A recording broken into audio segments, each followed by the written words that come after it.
Bonjour à tous et bienvenue dans cette nouvelle vidéo de présentation de deck pour Horror Arkham, le JCE. 5e et avant-dernière vidéo sur les investigateurs du cycle Les Clés Écarlates. Et aujourd'hui, on va voir Darrell Simmons, le survivant. Donc Darrell Simmons, le photographe, 2 de volonté, 5 d'intelligence, 2 de force, 3 d'agilité, 6 points de vie, 8 points de santé mentale, trait reporter. Vous commencez la partie avec le Kodak de Darrell en jeu. Action rapide lors d'un test de compétence dans votre lieu. Dépensez une preuve d'un soutien que vous contrôlez. Diminuez de 2 la difficulté de ce test, limite d'une fois par test. Signe des anciens +1, placez une preuve sur un soutien que vous contrôlez. Taille de deck 30, carte survivant, carte chercheur jusqu'au niveau 2 et carte neutre.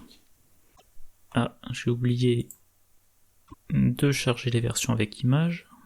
Donc sa carte signature, le Kodak de Darrell, un soutien qui coûte 2, mais qui commence la partie en jeu. Réaction, après qu'une carte ennemie ou traîtrise est entrée en jeu, inclinez le Kodak de Darrell, placez une ressource, prise dans la réserve de pion, sur cet ennemi ou cette traîtrise en tant que preuve. Réaction, après que vous avez découvert n'importe quel nombre d'indices, déplacez vers le Kodak de Darrell le même nombre de preuves qui sont sur des ennemis ou traîtrises dans ce lieu, ou dans aucun lieu. Et sa faiblesse perso, pellicule fichue, trait bévu, révélation, retirez un total de 4 preuves parmi des cartes que vous contrôlez. Pour chaque preuve que vous ne pouvez pas retirer par cet effet, subissez une horreur. Donc Darrell Simmons, très bonne intelligence, agilité moyenne, volonté et force faible. Et son truc, c'est d'accumuler les preuves sur des soutiens qu'il contrôle, et chaque preuve permet de diminuer la difficulté d'un test de 2, une seule fois par test. Donc il va jouer avec la diminution de difficulté. Voilà. Et du coup, ce deck-là, inspiré d'un deck que j'ai joué, Darrell Simmons, spécialiste de l'enquête, vu son intelligence, pour un duo. Alors là, j'ai pas précisé, comme pour pas mal de decks précédents, mais moi je l'avais joué avec Zoé Samaras, si ma mémoire est bonne. Un deck à seulement 26 XP, parce que celui-là est pensé pour jouer Dunwich, qui offre peu de points, peu d'XP et en expert. Alors tant que j'y pense, les 26 XP, dans le vif du sujet, en fournit 3. La plume de corbeau en fournit 4, donc total 7. Ça fait qu'il faut en gagner 19 sur les 7 premiers scénarios de la campagne pour pouvoir arriver au 8e scénario avec ce deck-là. Bon, sachant que moi, souvent, je glisse un scénario indépendant dans mes campagnes. Voilà.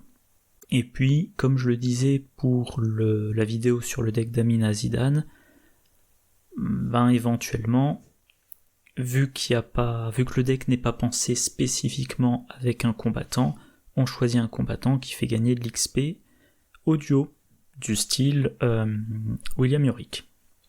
Voilà. Alors, comme d'habitude, c'est découpé en plusieurs parties. Plusieurs sections. Première section, l'enquête. Deuxième section, la gestion du deck de rencontre. Et troisième, l'économie. Et puis à la fin, je mentionnerai le deck à 3 XP avec lequel on commence la campagne. Voilà, donc l'enquête. Ah oui, et comme la plupart du temps, je vais mentionner les cartes dans l'ordre dans lequel elles apparaissent. Voilà, alors, note de recherche, qui est présent en 2 exemplaires. Note de recherche présent en 2 exemplaires, ça coûte 1, ça occupe un emplacement de main, ça lettrait objet, livre et science. Réaction, après qu'une capacité de carte joueur a placé sur votre lieu un ou plusieurs de vos indices, placez le même nombre de ressources sur note de recherche en tant que preuve. Action, effectuez un test d'intelligence de difficulté 0. Pour chaque point de réussite, vous avez le droit de dépenser une preuve pour découvrir un indice dans votre lieu. Ça fournit des preuves. Alors, il y a quelques cartes dans le deck qui vous demandent de poser des indices. Ça mettra des preuves sur note de recherche. Éventuellement, ces preuves-là serviront à fournir des réductions de difficulté de 2. Si vous piochez votre faiblesse, vous retirerez ces preuves-là pour ne pas vous prendre trop d'horreur. Mais sinon, vous avez l'action qui vous demande, comment formuler ça, qui vous demande de la réussite contre un test à 0, donc que votre valeur d'intelligence modifiée soit supérieure à 0 pour prendre des indices.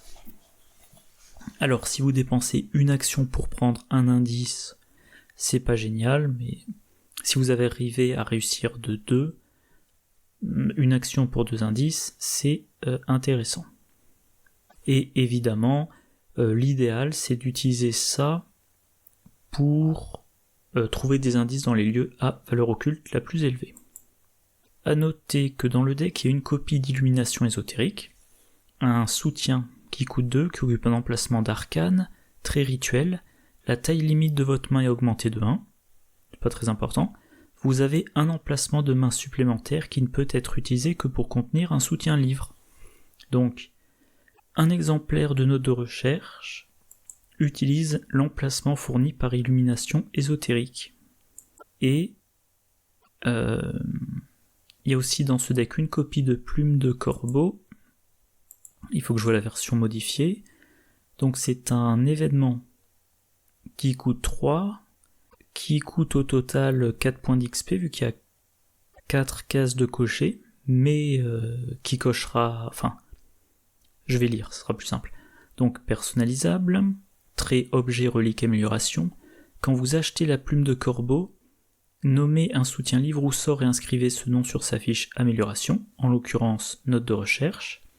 Quand on joue la carte, on l'attache à note de recherche. Réaction, quand vous abandonnez ou que la partie se termine, soit vous cochez une case sur la fiche amélioration de la Plume de Corbeau, soit vous réduisez de 1 le coût en expérience pour améliorer le soutien attaché avant le prochain scénario. Là, le but, c'est qu'on finisse 4 scénarios avec la Plume de Corbeau attachée à note de recherche pour améliorer la Plume de Corbeau sans dépenser d'XP. Voilà. Le soutien attaché n'occupe aucun emplacement. Vous gagnez plus 2 à votre valeur de compétence lorsque vous effectuez des tests de compétences du soutien attaché. Et pour finir, utiliser les capacités d'action du soutien attaché ne provoque pas d'attaque d'opportunité. Donc, le soutien occupé n'occupe aucun emplacement. Pardon, le soutien attaché n'occupe aucun emplacement. Donc vos 2 copies de notes de recherche n'occupent pas vos emplacements de main, qui sont occupés par les 2 autres objets qui nécessitent un emplacement de main. Donc vous pouvez avoir ces 4 cartes-là simultanément en jeu. Quand vous faites les tests sur note de recherche, vous avez un plus 2. Donc vous testez à 5, plus 2, et Wheaton Green, encore plus 1, donc ça fait 8. Vous testez à 8 contre 0. Et pour chaque point de réussite, on dépense une preuve qui est sur la carte, et on a un indice. Voilà. Ah oui. Là j'ai mis les cartes du pack du sang sur l'autel. Alors je me souviens plus en détail de ce scénario. Normalement, si vous avez joué les campagnes dans l'ordre, c'est pas un spoiler pour vous, mais dans ce scénario, il y a des lieux sur lesquels il y a des indices. On prend les indices. Quand un lieu n'a plus d'indices, on peut regarder la carte face cachée qui est dessous. Et le but, c'est de trouver la clé de la chambre secrète. Et la chambre secrète, on va dans la chambre secrète.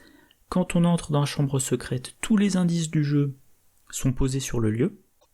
Et on met Silas Bishop dans le lieu, et il faut soit tuer Silas Bishop, ce qui est pas simple, soit prendre tous les indices. Et que je retrouve, voilà. Si vous avez accumulé beaucoup de preuves sur note de recherche, mettons que sur chaque exemplaire vous avez 3 preuves, première action, vous faites un test, donc 8 contre 0, si vous réussissez de 3, vous dépensez les 3 preuves, vous prenez 3 indices, Deuxième action, vous faites la même chose avec le deuxième exemplaire. Encore 3 indices. Troisième action, vous sortez du lieu avant... pour ne pas vous prendre l'attaque de Silas Bishop à la face des ennemis. Et point important, si vous avez les 2 exemplaires de notes de recherche en jeu, chaque fois que vous placez un ou plusieurs indices, vous mettez le même nombre de ressources sur chaque exemplaire de note de recherche en tant que preuve. Donc, vous avez les 2 copies, vous dépensez un indice, une preuve sur la première copie, une preuve sur la deuxième. Et ces 2 preuves, donc une sur chaque livre, vous permettront d'avoir facilement 2 indices. Donc vous posez un indice, et plus tard vous récupérez facilement 2 indices. Voilà. En un exemplaire, le vieux porte-clés de niveau 3 s'occupe d'un emplacement de main, trait objet outil, utilisation 3 clés. S'il n'y a pas de clé sur le vieux porte-clés, défaussez-le. Action, enquêter. Votre lieu perd -2 de valeur occulte pour cette enquête. En cas de réussite, retirez une clé du vieux porte-clés. Et si la difficulté de ce test est de 0, vous découvrez un indice supplémentaire. Vous simplifiez les enquêtes et si vous atteignez une valeur occulte de 0, 2 indices d'un coup. Donc les notes de recherche pour les lieux à valeur occulte élevée, vieux porte-clés pour les lieux à valeur occulte faible, 3 ou moins. Voilà. Et vous avez le droit à 3 réussites. Ouais. Voilà, carte suivante, Wheaton Green de niveau 0. Elle coûte 4, elle occupe un emplacement d'allié, trait allié et miskatonique. Tant que vous contrôlez un soutien livre ou relique, vous gagnez +1 en intelligence. C'est déjà ça. Réaction. Après que vous avez révélé un lieu ou mis en jeu un nouveau lieu, inclinez Wheaton Green, cherchez un soutien livre ou relique parmi les 6 cartes du dessus de votre deck et piochez-le. Mélangez votre deck. Donc déjà, elle vous booste votre intelligence à partir du moment où vous avez tome, ça va être note de recherche. Relique, je crois pas qu'il y en ait. Si, pardon. Oui, il y a la plume de corbeau, mais la plume de corbeau, faut l'attacher à note de recherche. Mais en tout cas, dès que vous avez une copie de note de recherche en jeu, vous avez un bonus de +1 à votre intelligence, et tant que vous n'avez pas de note de recherche en jeu, et même après d'ailleurs, Wheaton Green vous aide à... elle tutor, quoi. Voilà. Récup de niveau 2. Vous enquêtez. Alors, faut que je vérifie un truc quand même. Oui, note de recherche n'est pas une action d'enquête. Donc, vous faites une enquête, par exemple, avec le vieux porte-clés de niveau 3. Et si vous réussissez de 2 ou plus, vous prenez un objet de votre défausse, vous le jouez en payant son coût, sans dépenser d'action. Ça va vous servir notamment à récupérer, à remettre en jeu le vieux porte-clés de niveau 3. Regardez ce que j'ai trouvé. Je vais vérifier le nombre d'exemplaires, je crois que c'est 2. Oui, 2 exemplaires, c'est un classique. Vous faites une enquête, vous ratez de 2 ou moins, vous prenez quand même 2 indices. Vu que c'est un deck pour de l'expert, faut s'attendre à rater des tests. Voilà. Cartographier la zone. Un événement qui coûte 1. Enquêtez, ajoutez votre volonté ou votre agilité à votre valeur de compétence pour cette enquête. En cas de réussite, au lieu de découvrir des indices dans ce lieu, attachez-lui cartographier la zone. Limite de 1 par lieu. Diminuez de 1 la difficulté de tous les tests de compétences dans le lieu attaché. Donc vous acceptez de rendre, on va dire, improductive une enquête pour que tout ce qui est fait dans le lieu ensuite soit plus simple. Vos propres enquêtes, les combats du combattant, les tests sur les cartes de rencontre, tout. Et on peut citer, encore une fois, le scénario du sang sur l'autel, où dans cette fameuse chambre secrète, il y a beaucoup d'indices qu'il faut trouver lors d'enquête. J'ai pas revérifié, mais je suis quasiment sûr que le lieu a une valeur occulte de 3. La chambre cachée, voilà, valeur occulte de 3. Je vais y arriver, voilà. Donc, vous testez déjà à intelligence plus agilité, donc 8, plus vos autres bonus, 8 contre 3. À ce moment-là, tant qu'à faire, vous utilisez la capacité de Darrell pour passer la difficulté à 1, donc vous testez à 8 contre 1. Si vous avez Wheaton Green en jeu, c'est 9 contre 1. Il n'y a que l'échec automatique qui vous fait réussir. Et maintenant, chaque enquête a une difficulté de 2. Avec le vieux porte-clés, ça baisse la difficulté du test à 0. Vous trouvez les indices 2 par 2. Avec la capacité de Darrell, vous passez la difficulté à 0. Enfin voilà. Donc, carte qui va vous aider à enquêter, mais pas que, dès que vous avez à rester un peu dans un lieu. Donc, dès qu'il y a... Alors là, par contre, il n'y en a qu'un exemplaire, je crois. Oui, il n'y en a qu'un exemplaire. Notamment pensé pour ce scénario. Mais... voilà. Dès que vous êtes dans un lieu avec 6 indices, ça vaut vraiment le coup. Ou même moins si vous pensez que vous manquez de tempo. Faire avec les moyens du bord, un grand classique, ça coûte 1, on enquête contre valeur occulte -1, et encore une fois, on peut ensuite utiliser la capacité de Darrell Simons. Si on joue depuis la défausse, on prend 2 indices d'un coup. Faire la lumière, le nouveau grand classique pour moi, dans les decks enquête, un événement qui coûte 2, rapide, à jouer avant de révéler un pion KO lors d'une enquête que vous effectuez et uniquement si la difficulté de ce test est actuellement de 0. Ce test réussit automatiquement, vous découvrez un indice supplémentaire dans ce lieu et un indice supplémentaire dans n'importe quel lieu. Et ça se combine extrêmement bien avec le vieux porte-clés de niveau 3.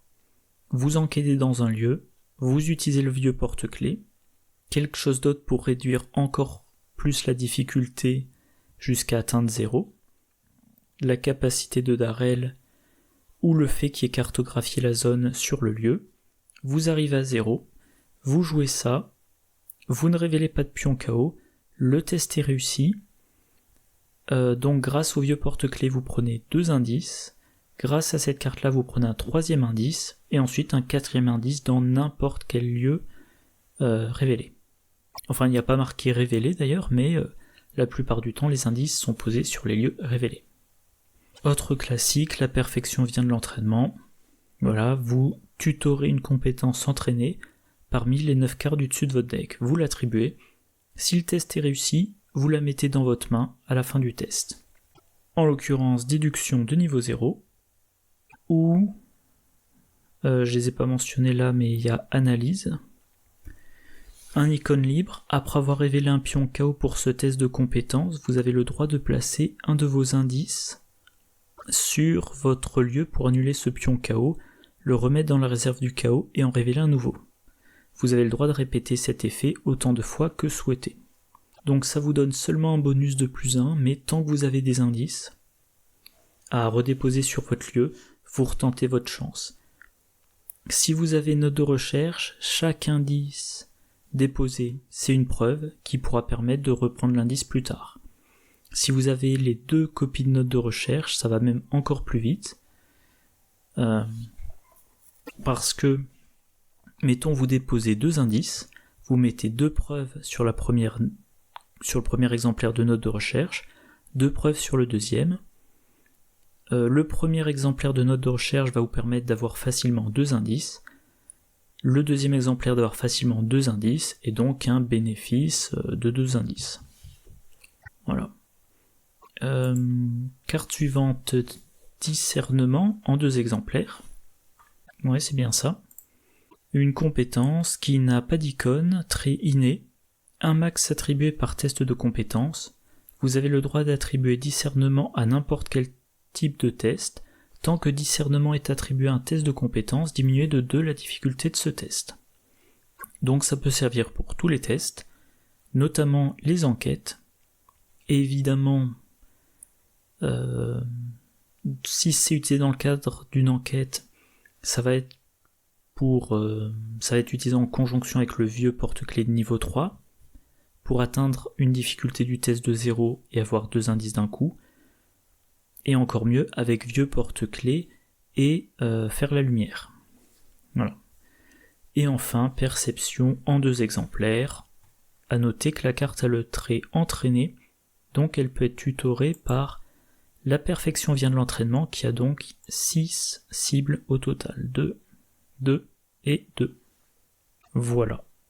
Et je crois que j'ai fait le tour de tout ce qu'il y a pour l'enquête. Maintenant, la gestion du deck de rencontre. Première chose, théorie orphique.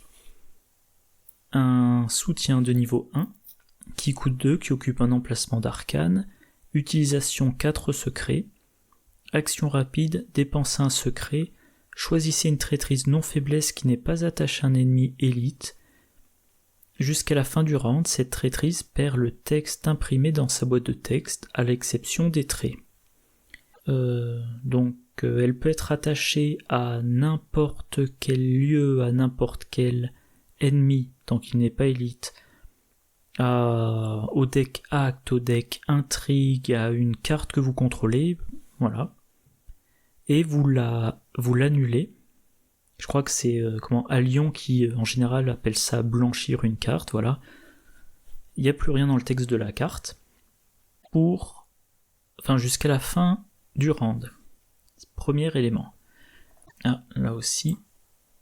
Deuxième carte pour lutter contre le deck de rencontre, le Dr William T. Melson de niveau 2.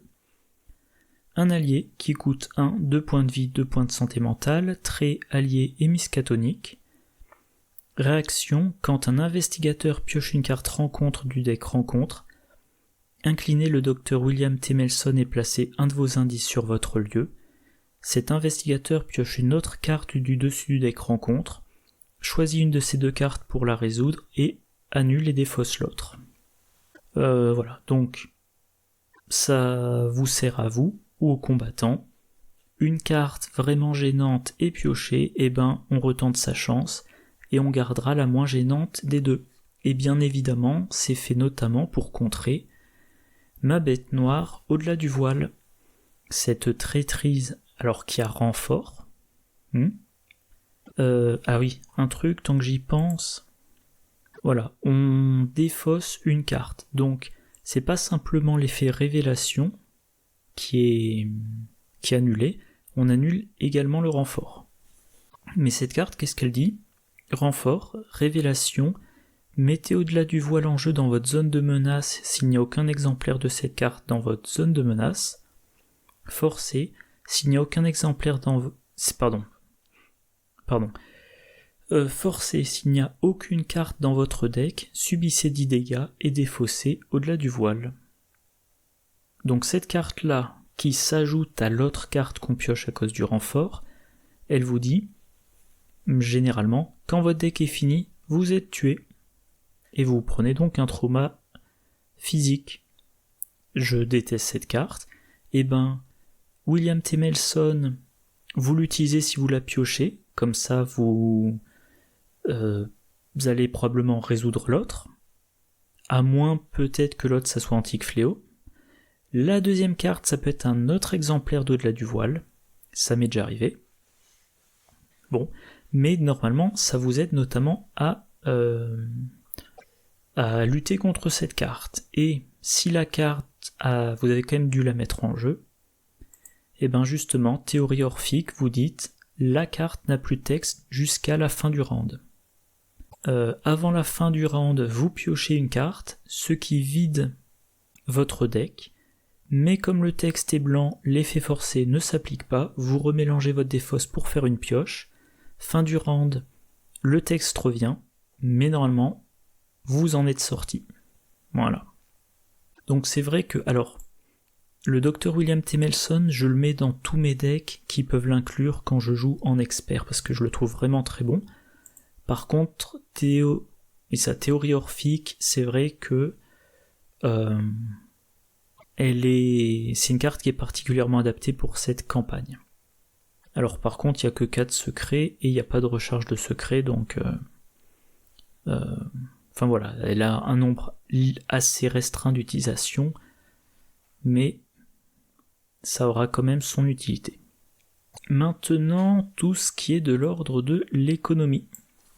Première chose, carte de presse. Alors j'avais déjà mentionné dans ma vidéo que Man from Lang et Matastrophic de la chaîne The Whisper in Darkness disaient que la carte était trop forte. Je me dis, bon, c'est un deck pour jouer en expert qui utilise les tabous, campagne Dunwich avec la possibilité de gagner très peu d'XP et peut-être même ne pas pouvoir la mettre dans le deck, donc bon, je la mets dans la liste de deck, et puis voilà. Donc c'est présent en un exemplaire, c'est un soutien de niveau 2, qui coûte 4, qui occupe un emplacement d'accessoires, trait objet charme, réaction, après avoir dépensé un ou plusieurs indices, ou placé un ou plusieurs indices sur votre lieu, inclinez la carte de presse, vous avez le droit d'effectuer une action supplémentaire durant ce tour, ou lors de votre prochain tour si actuellement il ne s'agit pas de votre tour. Bon ben, on a... au final il n'y en a pas tant que ça, il y a le Dr William Temelson qui place des indices, il y a Analyse qui place des indices, mais le Dr William Temelson on peut l'utiliser une fois par round.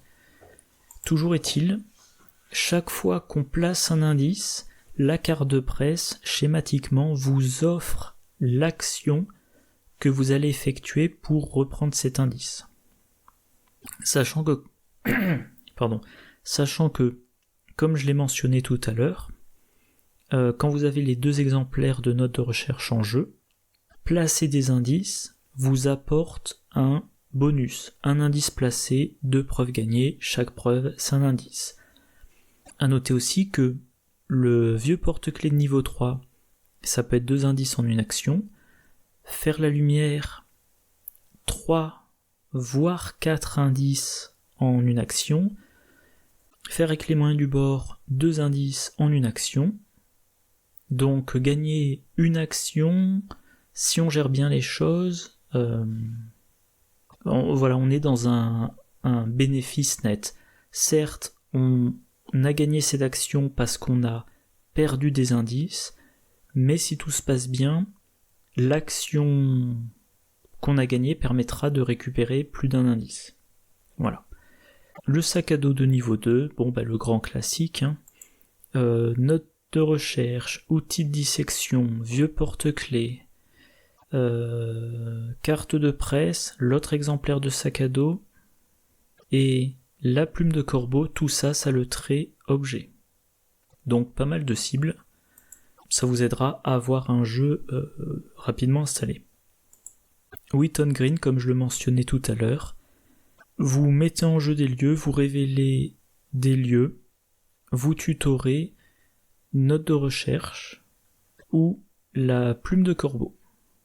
Et donc ça vous aide à arriver plus rapidement dans cette situation où vous avez les 2 exemplaires en jeu.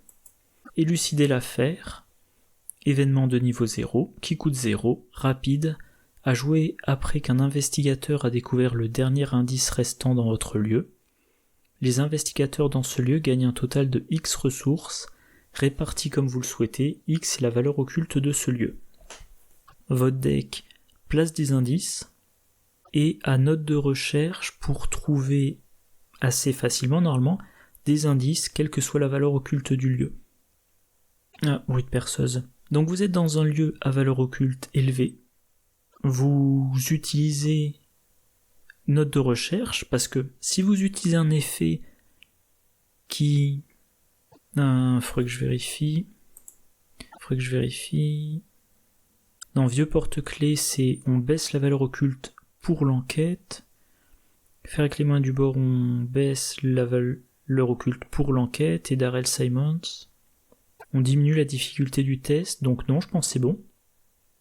Même si vous diminuez la valeur occulte, au moment où vous jouez élucider l'affaire, vous prenez en compte la valeur imprimée. Donc voilà, quand vous avez cette carte-là en main, vous la gardez jusqu'à être dans un lieu à valeur occulte, on va dire 4 ou plus, et en action rapide, vous avez 4, 5, 6 ressources.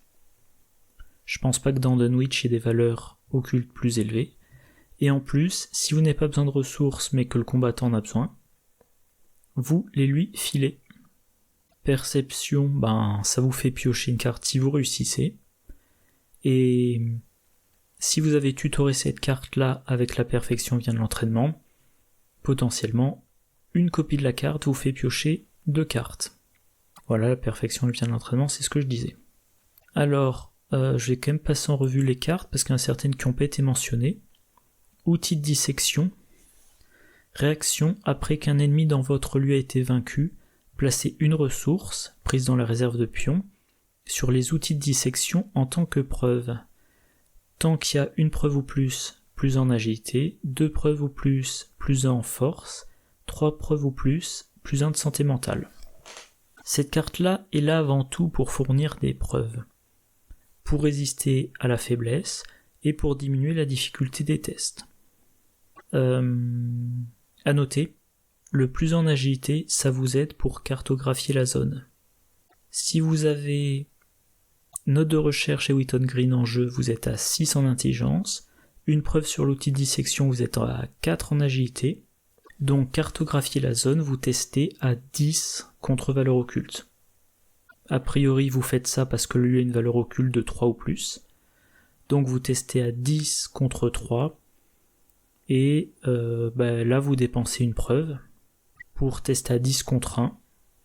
Voilà, vous ne ratez que sur l'échec automatique. Récup, j'en ai parlé. Et voilà, j'avais parlé de tout ça. Ah oui, quand même juste un truc. Dans le deck, il y a 2 alliés, et il y a 2 copies de charisme. Alors qu'une seule est nécessaire, tout simplement parce que dans la campagne de Dunwich, on peut gagner des alliés d'histoire. Je dirais de mémoire qu'il y en a 4 à gagner, 5 à gagner par là, dont certains sont intéressants pour l'enquêteur. Je crois que c'est Armitage qui donne un bonus de plus en intelligence et qui peut... il a un effet quand on pioche une carte, on choisit de la défausser pour des ressources, si mémoire est bonne. En tout cas, il a ce bonus en intelligence. Donc voilà, 2 copies de charisme pour avoir la possibilité d'avoir ces 2 alliés-là, plus un allié gagné lors de la campagne. Et pour finir, le deck en début de campagne, les 3 points d'XP pour théorie orphique et le Dr William T. Melson. Comme je l'ai expliqué, voilà, j'ai vraiment une dent contre au-delà du voile. Mais le Dr William T. Melson, il peut aussi servir contre Antique Fléau. C'est une carte rencontre...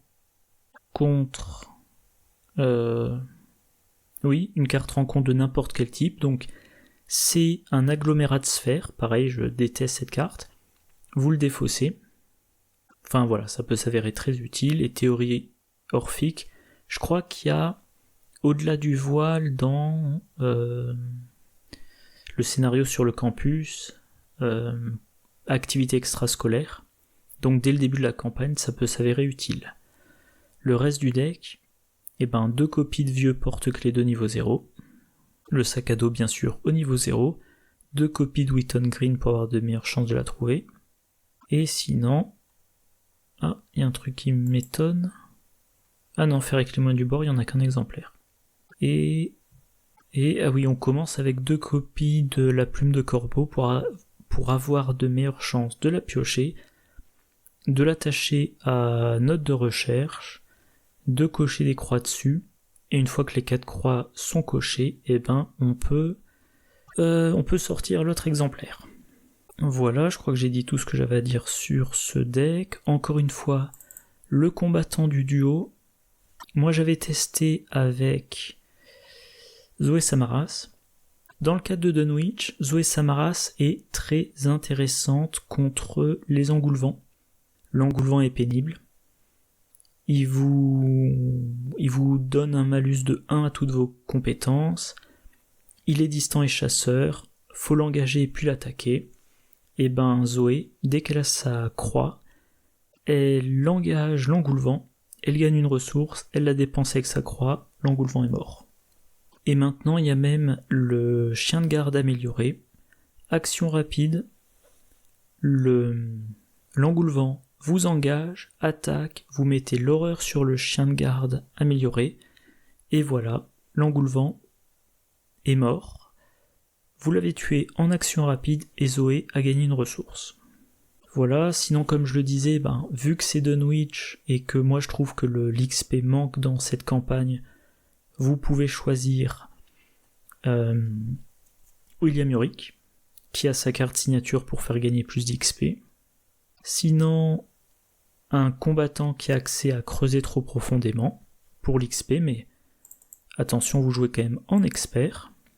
Et puis voilà, il n'y a pas de raison qu'un combattant soit particulièrement inapproprié avec Darrell Simons. Et à noter, tant que j'y pense, la capacité de Darrell Simons, c'est lors d'un test de compétence dans votre lieu, pas forcément que vous effectuez. Voilà. Donc vous pouvez même aider le combattant, si vous avez assez de preuves pour ça. Bon, c'est tout ce que j'avais à dire pour ce deck. Demain, dimanche, on voit le deck de Charlie Kane, qui sera également un deck d'enquêteur. Donc si je résume les 6 decks, j'aurais fait polyvalent, combattant, enquêteur. C'était pas prévu, mais j'ai fait 2-2-2, c'est bien, comme ça c'est assez équilibré. Donc voilà, demain Charlie Kane, d'ici là je vous souhaite une bonne journée, une bonne soirée, de bonnes parties, et je vous dis à la prochaine, au revoir.